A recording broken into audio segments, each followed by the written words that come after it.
falar sobre o maior movimento identitário do mundo. Um movimento identitário ligado a uma minoria que existe no mundo, mas que é um movimento identitário mais forte, mais bem organizado, mais violento, mais chato, mais agressivo de todos os movimentos identitários do mundo. É preciso falar sobre esse movimento identitário, porque eles não estão apenas exigindo alguns direitos, eles fazem questão de ter garantidos para si plenamente todos os direitos e ainda fazem questão de ter garantidos para si todos os privilégios disponíveis num certo tempo e num certo lugar. E ai de qualquer grupo ou pessoa que diga que quer ter aqueles direitos também. Não é nem questão de tirar deles, não. É de ter também aqueles direitos. Eles surtam. Eles falam que esses grupos que querem esses mesmos direitos estão sendo vitimistas, estão perturbando, estão querendo subverter a ordem social completamente, que é um absurdo que alguém queira ter os mesmos direitos que eles, porque só eles podem ter direitos, só eles podem ter privilégios. Historicamente, é a minoria mais agressiva do mundo, essa minoria responsável pelas maiores violências, talvez, que o mundo já viu. Ainda assim, o mais curioso sobre essa minoria é que ela nem se vê como uma minoria e nem vê o seu movimento como um movimento identitário. Que tamanha é a soberba dela que ela se coloca como um próprio padrão ideal que determina o que é o humano. Então, quando ela está reivindicando seus direitos e seus privilégios, ela não se vê num movimento identitário. Ela se vê como simplesmente, como se fosse naturalmente, devesse ser naturalmente possuidora daqueles direitos, daqueles privilégios. É uma minoria chata, uma minoria que, assim, se você ai de você se falar alguma coisa sobre essa minoria, ai de você se postar um meme sobre essa minoria, ai de você se fizer um tweet sobre essa minoria, ai de você se fizer uma piada sobre essa minoria, eles ficam muito nervosos. O peso da força desse movimento identitário vai cair inteiro sobre você se você questionar algum passo da conduta dessa minoria e desse movimento identitário. Alguém já adivinhou de qual movimento identitário eu estou falando? De qual minoria eu estou falando? É claro que é o homem branco, cristão, de posses e, pelo menos publicamente, heterossexual. Esse é o movimento identitário mais forte que existe no mundo. É tão forte que ele conseguiu, a partir de um certo momento, construir em torno de si, com as suas feições e as suas características, um padrão ideal de humano, como se o humano, por excelência, fosse um homem branco, cristão, de posses e, pelo menos publicamente, heterossexual. E todas aquelas pessoas que supostamente desviam, que não cabem já de saída nesse padrão, tendem a ter sistematicamente seus direitos retirados, direitos para si negados, tendem a ser sistematicamente marginalizadas, perseguidas, excluídas e muitas vezes têm até o seu direito mais básico, que é o direito à existência, negado. Enquanto todas aquelas pessoas que supostamente se enquadram já de saída nesse padrão identitário, homem, branco, cristão, de posses e heterossexual, essas pessoas que se enquadram, pelo menos aparentemente, se enquadram aí desde o nascimento, vão ter em todos os tempos e lugares garantidos para si todos os direitos e as plenas possibilidades de vida existentes num determinado tempo, num determinado lugar. A construção desse padrão identitário é inseparável de um movimento político, social, político, que é o movimento de colonização, exploração e escravização em massa de pessoas que os europeus, com tamanha brutalidade jamais vista na história do mundo, empreenderam, um empreendimento europeu a partir do século XVI. Curiosamente, a construção desse padrão identitário remonta à aventura colonizadora e violenta das Companhias Britânicas das Índias Orientais, que é a primeira grande empresa multinacional que existiu. A partir de 1600, eles conseguem uma concessão do Reino da Inglaterra para se comportar como uma entidade política. Então eles têm um exército maior do que o da Inglaterra, eles podem administrar diversas cidades da Índia, inclusive nomeando os governadores, os juízes e tal. Um desses juízes, que atuava em Calcutá, chamado William Jones, ele era também um linguista. Assim, parte do projeto de colonização, né, da Índia envolvia, assim, é importante, né, uma vez que você está ali em contato com os povos que já estão ali, você aprender algo sobre a cultura deles, aprender algo sobre a língua deles, para poder colocar em prática melhor o seu projeto de dominação, né? Então esse William Jones é um linguista, ele fica estudando lá o sânscrito, as escrituras sânscritas das tradições da Índia, e ele acaba descobrindo, nessas explorações linguísticas dele, que parece haver uma raiz comum, uma raiz linguística comum entre o sânscrito e as línguas europeias, o grego, o latim e até as línguas germânicas. Ele chamou essa raiz linguística comum de raiz linguística indo-europeia, justamente porque, né, raiz comum entre a Índia, o sânscrito e as línguas europeias, grego, latim e línguas germânicas. Com o passar do tempo, isso já foi no século XVIII, com o passar do tempo, os estudiosos europeus, remexendo nessa ideia, a princípio, de uma raiz linguística comum, acabaram evoluindo daí para a ideia de que existiu uma raça primordial de conquistadores, fortes, guerreiros, intrépidos, corajosos, racialmente superiores do que os outros, que seria uma raça indo-europeia, que eles chamavam de raça ariana. Começa a se construir em torno dessa ideia da raiz linguística primordial indo-europeia, a ideia de uma raça primordial ariana. Todo mundo sabe os impactos que isso vai ter no século XX, quando um artista frustrado que se torna soldado faz da promoção, né, e da purificação e promoção dessa raça ariana, o resgate desse sonho da raça ariana, sua missão de vida. Esse artista frustrado, ex-soldado, é Adolf Hitler.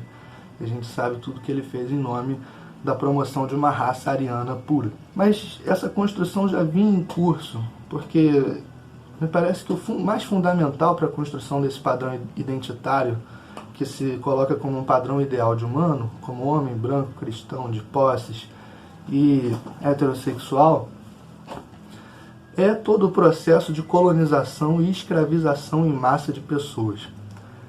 Quer dizer, a convivência prolongada numa realidade, vamos pensar no caso do Brasil, com 358 anos de um sistema escravista, de escravização de pessoas. Então a convivência prolongada numa realidade social e num mundo em que há senhores de terras, coisas e pessoas que não raramente acumulam os poderes legislativo, executivo e judiciário de uma determinada região. Então se colocam como assim, donos do poder absoluto. Assim, eles encarnam uma certa fantasia de poder absoluto e as pessoas projetam neles também, naturalmente, suas fantasias de poder absoluto.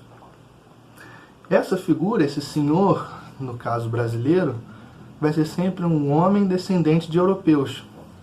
Um homem cristão, um bom cristão, dono de escravos e que praticava os piores tipos de tortura contra as pessoas escravizadas, mas sendo esse senhor um homem branco, europeu, de posses e heterossexual, pelo menos publicamente, vai se construindo na convivência com essa realidade social, convivência prolongada com essa realidade social, vai se construindo um determinado padrão identitário de humano por excelência, a quem devem ser garantidos todos os direitos, todos os privilégios e todas as possibilidades de existência disponíveis num determinado tempo e num determinado lugar, enquanto todas aquelas pessoas que não cabem a princípio nesse padrão, as mulheres, as pessoas negras, os índios, os gays, ficam excluídos da participação nesse grande padrão identitário de humano e têm sistematicamente direitos e possibilidades de vida e de existência excluídos. Então não podem participar da vida política, não podem frequentar todos os espaços, não podem se conduzir na vida pública da maneira que bem entenderem. Muitas vezes têm até negado o seu próprio direito à existência. Com a precarização das condições de vida, com a destruição das suas possibilidades mais básicas de existência. Lembrando que durante 350 e tantos anos, milhões de pessoas foram brutalmente sequestradas da África, revendidas como mercadorias, escravizadas, brutalmente escravizadas, postas para trabalhar em condições absolutamente subhumanas, eram tratadas como posse de senhores descendentes de europeus. Então, a convivência prolongada nessa realidade essa realidade escravista, em que senhores e pessoas escravizadas têm uma certa configuração, têm uma certa cara bem determinada, pela sua descendência, no caso, é claro que isso gera uma sociedade extremamente racista. Extremamente racista, extremamente classista, extremamente machista, extremamente autoritária. Mais do que nunca, se a gente quiser realmente, seriamente pensar a sociedade brasileira, não adianta a gente ficar pensando em termos de porque o brasileiro é corrupto, porque o brasileiro é preguiçoso, porque o brasileiro não é tão inteligente, porque o brasileiro isso, o brasileiro... Cara, a gente só vai entender os problemas que a gente enfrenta ainda hoje na sociedade brasileira quando a gente tiver a fim de encarar a nossa história tal como ela é. A história que não é de um povo cordial, não é de um povo bonzinho, não é de um povo alegre, não é de um povo feliz, não é de um povo especialmente protegido por Deus, Deus é brasileiro. É de um povo construído a ferro, fogo, suor e sangue através da brutal colonização, exploração e escravização de milhões de pessoas. É um povo construído sobre estruturas extremamente violentas, extremamente excludentes, extremamente marginalizadoras, extremamente assassinas de pessoas. É mais do que nunca necessário trabalhar na desconstrução desses grandes padrões identitários, desse grande padrão identitário que se erigiu como padrão ideal de humano. Porque mesmo para aquelas pessoas que supostamente se enquadram nesse padrão identitário, nesse padrão ideal de humano, os homens brancos, cristãos de posse, pesam sobre essas pessoas uma série de obrigações de corresponder a esse determinado padrão ideal, que são extremamente aprisionantes, no sentido de que se você é um homem, você não pode demonstrar sentimentos, você não pode gostar de rosa, você não pode gostar de comédia romântica, você não pode se comportar em público de tal maneira, você não pode isso, não pode aquilo, não pode ser gay, não pode... Então, é aprisionante. Obviamente, que num nível de sofrimento diferente, porque as pessoas que são excluídas desse padrão identitário, elas têm um nível de sofrimento muito maior dentro da realidade social que a gente vive, porque são sistematicamente perseguidas, excluídas, diminuídas, inferiorizadas, não só na lida cotidiana com olhares, palavras ofensivas, piadas ofensivas, mas as próprias estruturas sociais excluem essas pessoas de diversas possibilidades de vida, de diversas possibilidades de trabalho, de frequentar diversos espaços públicos, de participar efetivamente da vida política. Tem uma frase do Derrida que diz: não se contam os mortos da mesma maneira em todas as partes. Quando um helicóptero passa fuzilando diversas pessoas que não se enquadram no padrão ideal de humano, padrão identitário dominante, vira apenas estatística, uma nota no jornal. Mas se um homem branco cristão de posses for ofendido publicamente, isso vira uma manchete de jornal gigantesca.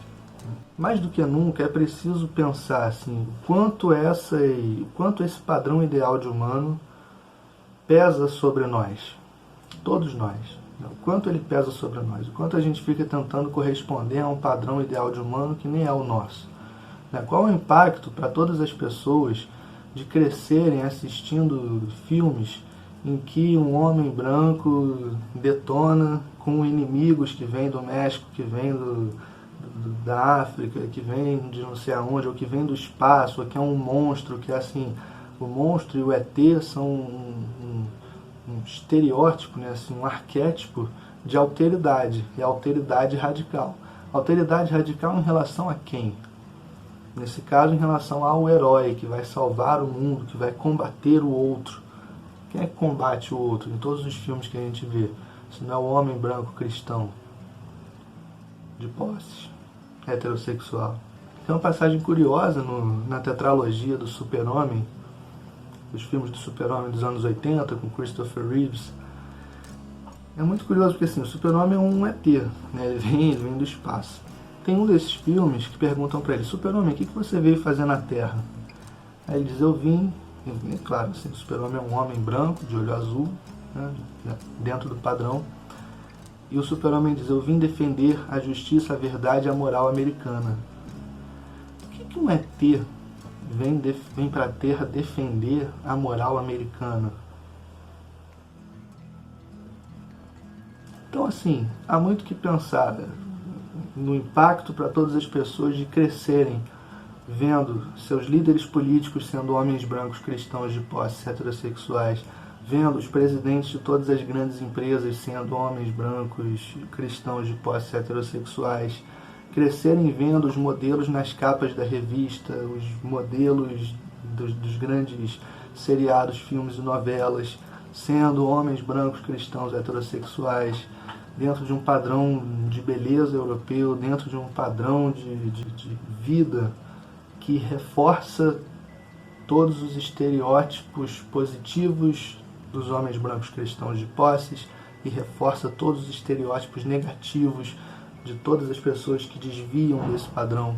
Me parece uma questão assim, verdadeiramente até filosófica de pensar o quanto eu sou aprisionado por padrões ideais de humano, por aquilo que supostamente eu deveria corresponder na minha vida, e se isso me incomoda, se isso me afeta de maneira negativa, como construir estratégias para desconstruir esses padrões ideais de humano, que são ligados a um determinado padrão identitário que historicamente se construiu aqui na nossa fatia do mundo em torno de um homem branco cristão de posses heterossexual descendente de europeus. Essa talvez seja a grande questão filosófica, sociopolítica contemporânea. É tão importante se colocar essas questões simplesmente pelo seguinte: cada um de nós é absolutamente singular.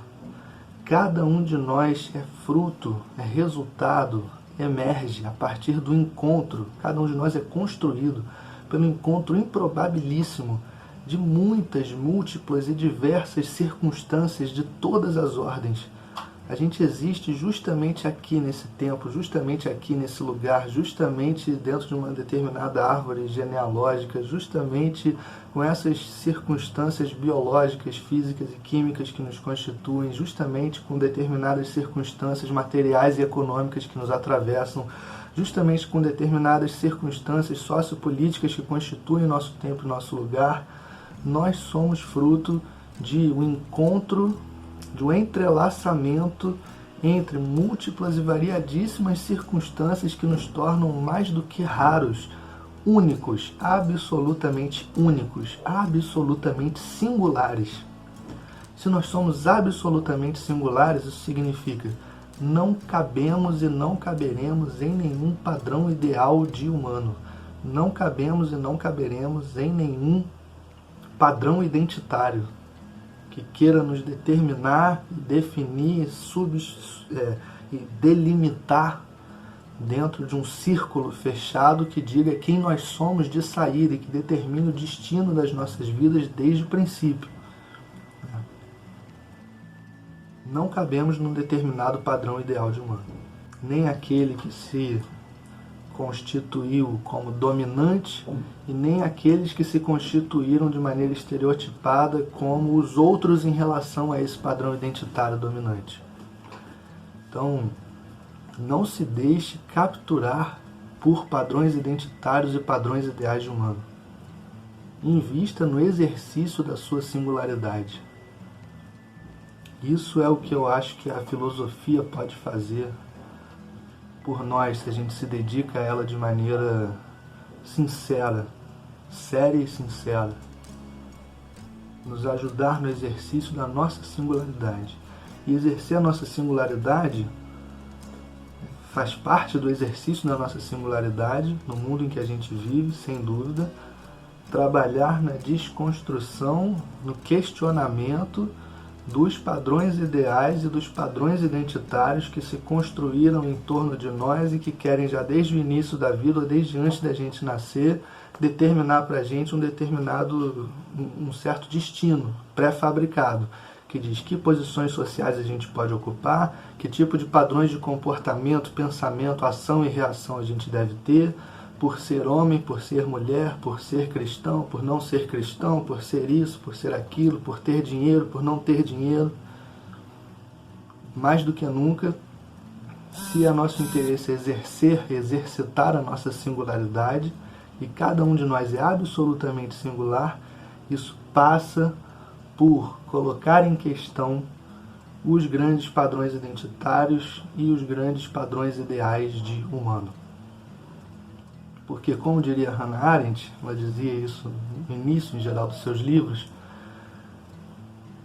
são os humanos que vivem na Terra e habitam o mundo. Não é o humano, com letra maiúscula. Não é um determinado padrão ideal de humano que vive e anda por aí.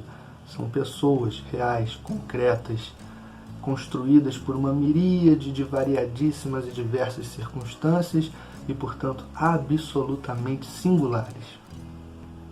Será que a gente consegue educar o nosso olhar para ver as pessoas como singulares e para ver a nós mesmos como singulares? Isso é tudo que está em jogo com a filosofia. Uma educação do olhar para aprender a ver o singular.